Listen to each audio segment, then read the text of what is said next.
আসসালামু আলাইকুম। আমি এতক্ষণ ধরে শুনলাম মহানবী হযরত মুহাম্মদ সাল্লাল্লাহু আলাইহি ওয়াসাল্লামের জীবনী। সবাই সুন্দর বক্তব্য দিয়েছেন, খুব ভালো লেগেছে। তো পাশাপাশি একটা বিষয় আমার কাছে একটু আশ্চর্য এবং একটু কষ্ট লেগেছে, সেটা হলো আমরা কারওয়ান সিরাজগঞ্জ নবী আলী মাদ্রাসার সকল ছাত্রছাত্রীদের উদ্দেশ্যে বলছি, সেটা হলো আমরা মুসলমান। এই মুসলমান ধর্মটা মহানবী হযরত মুহাম্মদ সাল্লাল্লাহু আলাইহি সাল্লামের উপর ভিত্তি করে প্রতিষ্ঠিত এবং প্রচারিত।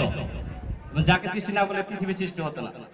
সেটা মাদ্রাসার একজন ছাত্র বা ছাত্রী হিসেবে আমরা যখন মুখস্থ বলি, মুখস্থ বলতে যে হাত কাঁপে বা পা কাঁপে, এটা খুবই লজ্জাজনক। আমি মনে করি এটা মুখস্থ বলা উচিত। তোমার বাবা মার সম্পর্কে তথ্য যেরকম তুমি মুখস্থ বলতে পারো, একইভাবে মহানবী হযরত মুহাম্মদ সাল্লাল্লাহু আলাইহি সাল্লামের জীবনীটা মুখস্থ শিখবা। তোমরা বলো শিখবা? ইনশাআল্লাহ।